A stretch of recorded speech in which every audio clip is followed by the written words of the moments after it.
Hello students, आज हम लोग नया चैप्टर शुरू करने वाले हैं। Chapter 4 rational numbers. ठीक है, रेशनल नंबर्स। तो रेशनल नंबर पढ़ने से पहले हम ये देखेंगे, इसको शुरू करने से पहले हम लोग ये देखेंगे कि हम लोगों ने अभी तक कौन कौन से नंबर को पढ़ा, किस किस नंबर के ग्रुप को देखा। सबसे पहले हम लोगों ने देखा नेचुरल नंबर्स का ग्रुप। ठीक है, नेचुरल नंबर्स का ग्रुप। फिर देखा हमने होल नंबर्स का ग्रुप। ठीक है, कौन कौन से नंबर इसमें आते हैं वो आप जानते हैं। फिर हमने देखा इंटीजर्स का ग्रुप। ठीक है, और उसके बाद आया फ्रैक्शंस।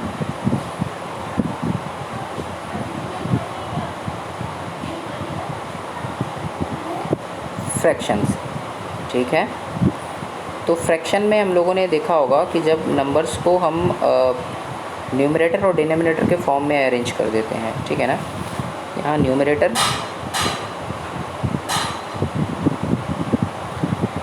और डिनोमिनेटर के फॉर्म में जब नंबर्स को हम अरेंज करते हैं, जैसे 5/3, तो ये एक फ्रैक्शन कहलाता है। ठीक है, ये एक फ्रैक्शन कहलाता है। शर्त क्या है यहाँ पे, यहाँ क्या कंडीशन है कि जो न्यूमरेटर और डिनोमिनेटर दोनों ही कोई नेचुरल नंबर होना चाहिए। ठीक है ना, तो नेचुरल नंबर कभी नेगेटिव नहीं होते हैं, इस बात का आप ध्यान रखें कि फ्रैक्शन भी कभी नेगेटिव नहीं होता है।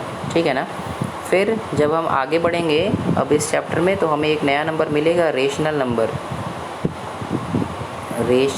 नंबर।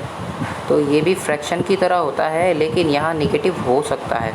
तो इसलिए हम रेशनल नंबर के डेफिनेशन में हम लोग क्या कहते हैं कि the numbers which can be represented in the form of p/q where p and q are integers.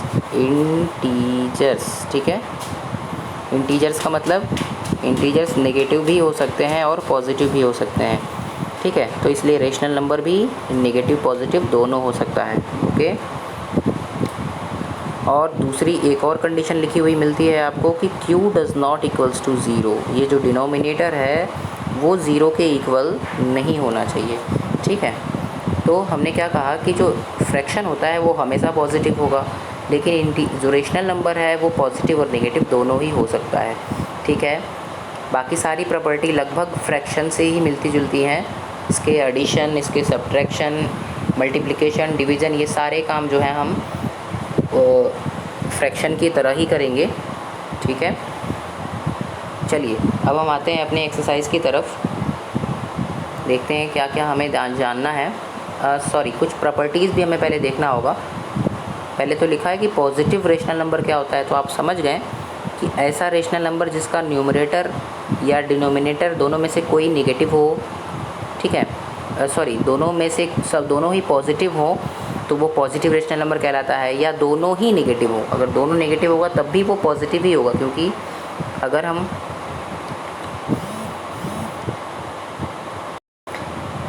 हम कोई ऐसा रेशनल नंबर लेते हैं जिसमें दोनों ही नेगेटिव है, न्यूमरेटर भी और डिनोमिनेटर में, जैसे -3/-5, तो ये माइनस से माइनस क्या हो जाएगा, कैंसिल हो जाएगा, तो हमें मिलेगा 3/5, जो कि पॉजिटिव रेशनल नंबर है ये।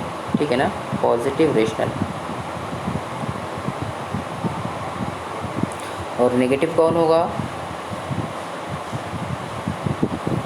नेगेटिव -3/5 हो और 2/-7 हो, यानी न्यूमरेटर या डिनोमिनेटर दोनों में से कोई भी नेगेटिव होगा तो वो नेगेटिव नेगेटिव रेशनल नंबर होगा। ठीक है, एक और बात ध्यान दीजिएगा कि जितने भी इंटीजर्स होते हैं, जितने भी इंटीजर्स, नेचुरल नंबर, ये सभी रेशनल नंबर होते हैं। ठीक है ना, जितने भी इंटीजर होते हैं या नेचुरल नंबर होते हैं वो सब रेशनल नंबर भी होते हैं। ठीक है ना, जैसे अगर हम कहें कि -5 ये रेशनल है कि नहीं, तो आप कहेंगे कि रेशनल तो तब होता जब हम इसे न्यूमरेटर और डिनोमिनेटर के फॉर्म में रिप्रेजेंट कर सकते। तो हम कह रहे हैं कि ये अभी भी किया जा सकता है। इसके डिनोमिनेटर में आपको कुछ नहीं दिखाई दे रहा है तो आप वहाँ 1 मान सकते हैं। तो ये बन गया अब रेशनल, वैसे ये रेशनल ही था, ठीक है ना। तो सारे इंटीज़र जो हैं वो सब रेशनल नंबर भी होते हैं, लेकिन सारे रेशनल नंबर इंटीज़र नहीं होते हैं, इस बात का आप ध्यान रखें, ठीक है। चलिए अब आते हैं अपने एक्सरसाइज के क्वेश्चन पे। हमारे एक्सरसाइज का फर्स्ट क्वेश्चन है कि what are rational numbers. Rational number के डेफिनेशन को आप देख लीजिए बुक से, उसके बाद कुछ एग्जांपल बताने हैं आपको, और फिर is there any rational number which is neither positive nor negative. क्या कोई ऐसा रेशनल नंबर है जो पॉजिटिव, ना तो पॉजिटिव है ना नेगेटिव है। हाँ, 0 एक ऐसा रेशनल नंबर है जिसको ना तो पॉजिटिव ही मानते हैं ना नेगेटिव ही मानते हैं, ठीक है ना। आपको कुछ प्रॉपर्टी भी देखने को मिलेंगी। जैसे कोई रेशनल नंबर है, अगर हम उसके न्यूमरेटर और डिनोमिनेटर में, ये प्रॉपर्टी तो वैसे आप फ्रैक्शन में भी पढ़े होंगे, न्यूमरेटर और डिनोमिनेटर में किसी एक ही नंबर से मल्टीप्लाई करते हैं तो इस तरह से एक नया रेशनल नंबर जो मिला वो इस पुराने वाले के ही इक्वल होता है, ठीक है ना, इस पुराने वाले के ही इक्वल होता है। चलिए तो अब हम क्वेश्चन को देखते हैं एक्सरसाइज से। सेम चीज़, ये जो प्रॉपर्टी अभी हमने बताया ना, ये मल्टीप्लिकेशन के साथ साथ डिवीज़न पर भी ऐसे ही फॉलो होता है, ठीक है। और ऐसा करने से जो नया रेशनल नंबर हमें मिल रहा है उसे हम इक्विवेलेंट रेशनल नंबर कहते हैं, ठीक है, इक्विवेलेंट रेशनल नंबर।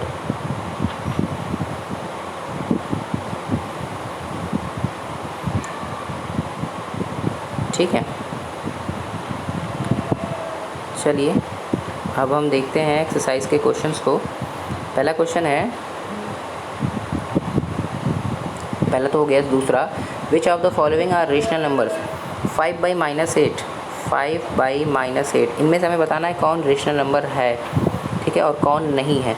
देखिए हमें तो दिख रहा है कि सारे नहीं सारे नहीं हैं, जो 9th है और 10th, ठीक है ना, 9th और 10th, क्योंकि इन दोनों का डिनोमिनेटर 0 है। हमने अभी डेफिनेशन में देखा कि डिनोमिनेटर 0 नहीं होना चाहिए, तो 9th नंबर पर है 1/0, तो यहाँ डिनोमिनेटर 0 है, इसलिए ये रेशनल नंबर नहीं है। 10th में भी 0/0 है, ठीक है ना, इसलिए ये रेशनल नंबर नहीं है। क्वेश्चन नंबर सेकंड का 9th और 10th ये दोनों रेशनल नंबर नहीं है, बाकी सभी रेशनल नंबर हैं, ठीक है।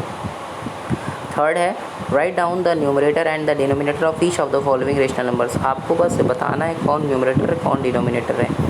8/19, इसमें डिनोमिनेटर है 8 और न्यूमरेटर है 8, इसको हम न्यूमरेटर बोलते हैं और इसे डिनोमिनेटर बोलते हैं, ठीक है, डिनोमिनेटर बोलते हैं, ठीक है। चलिए आप क्वेश्चन थर्ड भी कर सकते हैं। क्वेश्चन फोर्थ क्या कह रहा है आप समझिए तो।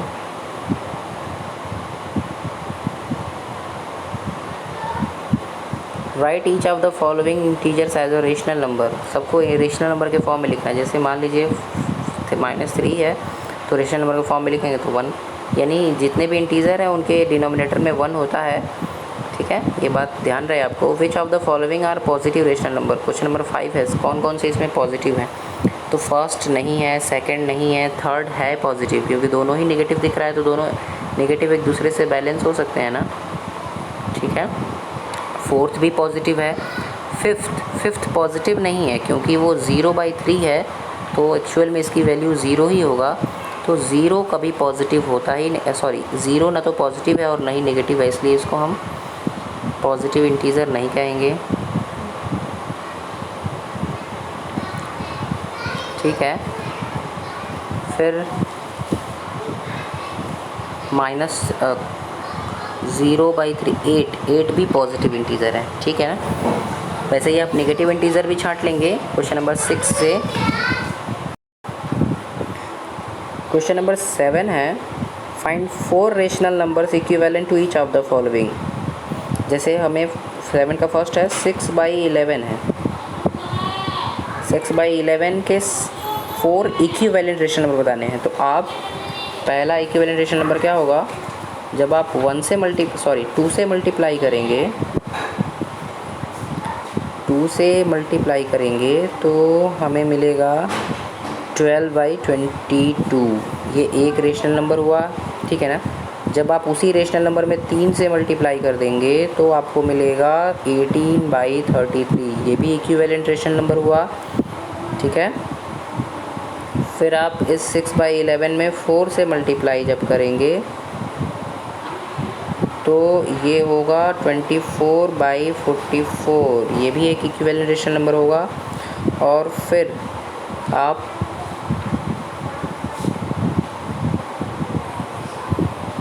5 से मल्टीप्लाई करेंगे तो ये होगा 30/55। ये भी एक रेशनल नंबर ही होगा, ठीक है। तो इस तरह से आपने 4 इक्विवेलेंट रेशनल नंबर फाइंड किया, 1, 2, 3 और 4, ठीक है। तो इक्विवेलेंट रेशनल नंबर फाइंड करने के लिए हमें क्या करना होता है, न्यूमरेटर और डिनोमिनेटर दोनों में एक साथ किसी एक ही नंबर से या तो मल्टीप्लाई कर दें या डिवाइड कर दें। तो डिवाइड करने के साथ कंडीशन है कि डिवाइड होने वाला नंबर होगा तभी हम डिवाइड कर सकते हैं, लेकिन मल्टीप्लाई तो हम किसी भी नंबर में कर सकते हैं, ठीक है। इसलिए आप इस बात का ध्यान रखें। जब नंबर दोनों एक साथ डिवाइड होने वाला होगा किसी एक ही नंबर से तो डिवाइड भी करके इक्विवेलेंट रेशनल नंबर बनाया जा सकता है, ओके। क्वेश्चन नंबर 7 तक तो आप समझ गए। क्वेश्चन नंबर 8 को देखते हैं। Write each of the following as a rational number with positive denominator. Question number 8 है, write each of the following as a rational number with positive denominator. इन सभी रेशनल नंबर्स को, सॉरी किसी ने इस बुक पर कुछ लिख दिया था इसलिए ठीक से दिखाई नहीं दे रहा है, आप अपनी बुक को देखिएगा, ठीक है ना। जैसे पहला क्वेश्चन हमें लग रहा है कि 12/-17 है, तो इसका डिनोमिनेटर नेगेटिव है ना। तो इस नेगेटिव डिनोमिनेटर को पॉजिटिव करने के लिए हमें क्या करना होगा, -1 से मल्टीप्लाई करना होगा। तो जब हम -1 से मल्टीप्लाई करेंगे डिनोमिनेटर में तो हमें न्यूमरेटर में भी मल्टीप्लाई करना पड़ेगा। इस तरह से हमें नया जो रेशनल नंबर मिलेगा वो मिलेगा -12/17। तो आप देख रहे हैं कि जो नीचे नेगेटिव है, डिनोमिनेटर जो नेगेटिव था वो अब पॉजिटिव हो गया है और वो नेगेटिव का साइन जो है वो न्यूमरेटर में ट्रांसफ़र हो गया है, ठीक है। तो आप यही सारा जो प्रोसेस है वो फॉलो करेंगे। थर्ड वाले में दोनों ही नेगेटिव है, -8/-19। तो आप इन दोनों माइनस को कैंसिल करके नया रेशनल नंबर जो लिखेंगे उसका डिनोमिनेटर पॉजिटिव ही होगा, ठीक है ना। चलिए क्वेश्चन नंबर 9 जो है वो क्या कह रहा है,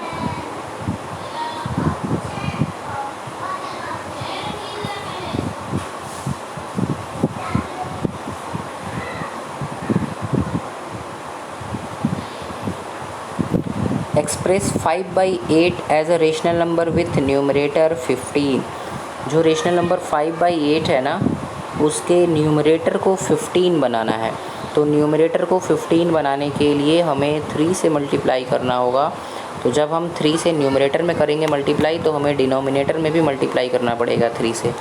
इस तरह से जो हमारा नया नंबर बनेगा, जो नया रेशनल नंबर बनेगा वो बनेगा 15 और 24। तो वो उसका न्यूमरेटर हो गया 15, ठीक है ना। अगर इसी में हमें न्यूमरेटर को -10 बनाना होता, ठीक है ना, न्यूमरेटर को -10 बनाना होता तो हमें न्यूमरेटर में -2 से मल्टीप्लाई करना होता, ठीक है ना। न्यूमरेटर में -2 से मल्टीप्लाई करना होता। तो फिर वही बात कि जब न्यूमरेटर में करेंगे तो हमें डिनोमिनेटर में भी करना होगा।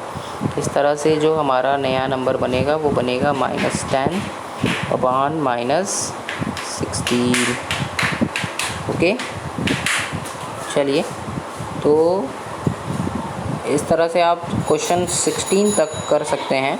किसी नंबर में आपको डिनोमिनेटर भी बताया होगा, ठीक है ना, डायरेक्शन दिया है कि किसको चेंज करना है, न्यूमरेटर को या डिनोमिनेटर को।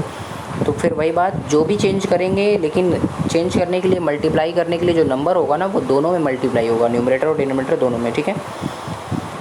क्वेश्चन नंबर 17 है, write each of the following rational number in standard form. Rational numbers को स्टैंडर्ड फॉर्म में कैसे लिखा जाता है वो देखते हैं, ठीक है ना।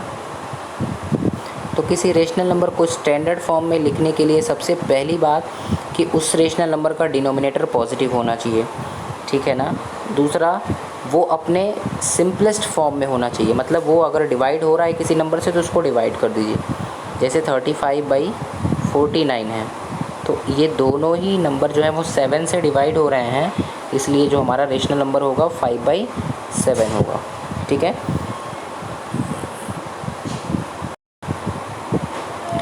नेक्स्ट है 8/-36। ठीक है, 8/-36।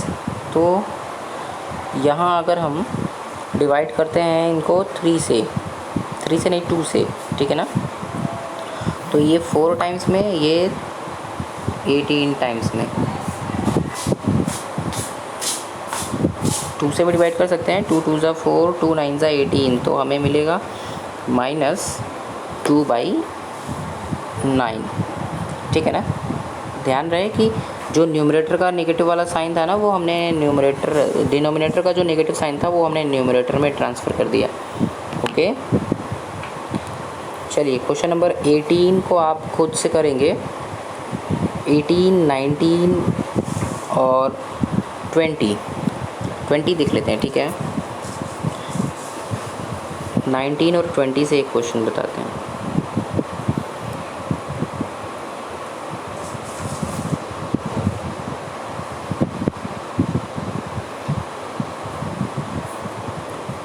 क्वेश्चन नंबर 19 में आपसे ये पूछा जा रहा है कि कौन सा पेयर इक्विवेलेंट रेशनल नंबर्स का पेयर है। ये कैसे लिखा जा रहा है? 19 में जैसे -13/7 और 39/20 -21। ठीक है,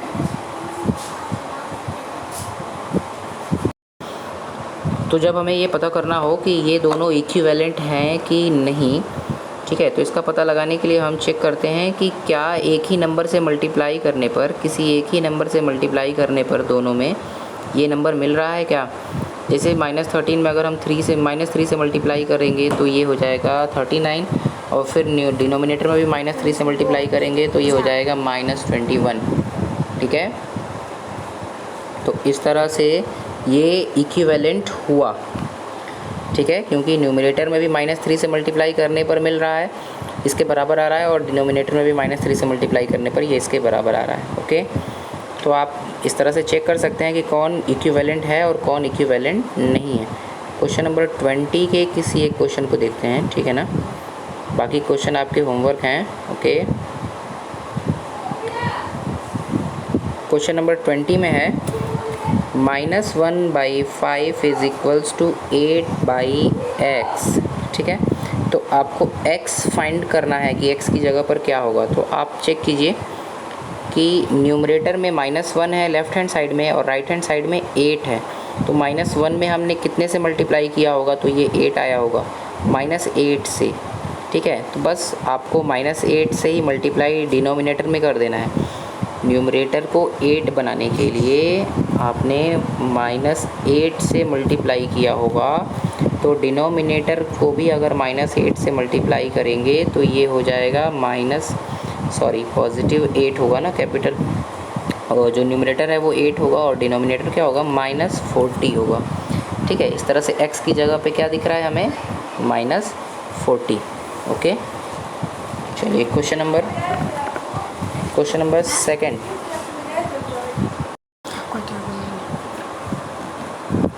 20 में आप सेकंड क्वेश्चन को अगर देखते हैं, 20 के सेकंड को, तो हमें लेफ्ट हैंड साइड में 7/-3 दिख रहा है, और राइट हैंड साइड में न्यूमरेटर x है और डिनोमिनेटर 6 है। तो फिर वही बात कि इस डिनोमिनेटर को 6 बनाने के लिए हमें कितने से मल्टीप्लाई करना पड़ा होगा, तो -2 से मल्टीप्लाई करना पड़ा होगा। तो सेम चीज़ आप ऊपर भी मल्टीप्लाई करेंगे -2 से, तो आपको क्या मिलेगा, -14। इस तरह x का जो वैल्यू होगा वो -14 होगा। ठीक है, अब आप क्वेश्चन नंबर 21 और क्वेश्चन नंबर 22, क्वेश्चन नंबर 21 में आपको चेक करना है कौन इक्वल है। इक्वल का मतलब कि एक मिनट, 8/-12 एंड -10/15, हमें पता करना है कि इन दोनों में इक्वल कौन है। ठीक है ना, आप इन दोनों को सिंपलेस्ट फॉर्म में करके चेक कर सकते हैं। जब हम इसे सिंपलेस्ट फॉर्म में करेंगे या दोनों को ही स्टैंडर्ड फॉर्म में कन्वर्ट करेंगे। जब इसको कन्वर्ट करेंगे स्टैंडर्ड फॉर्म में, तो सबसे पहली बात कि हम नीचे के नेगेटिव को ऊपर ट्रांसफ़र करेंगे, तो -8/12 होगा, और ये -10/15 तो है ही। फिर इनको सिंपलेस्ट फॉर्म में करेंगे तो ये 4 से डिवाइड होगा, तो 4 2 8 और 4 3 12, और ये भी डिवाइड होगा तो 2 5 10, नहीं 5 से डिवाइड होगा, 5 2 10 और 5 3 15, तो दोनों ही -2/3 और -2/3 ही मिल रहा है, इसलिए ये दोनों क्या हो गया, इक्वल होगा। ये इक्वल है, तो ऐसे आपको पता करना है कौन इक्वल है और कौन इक्वल नहीं है। उसके बाद ट्रू फॉल्स को भी करने की कोशिश करेंगे आप, ठीक है। तो आज के लिए बस इतना ही, बाकी बातें नेक्स्ट वीडियो में करेंगे। Okay, thank you.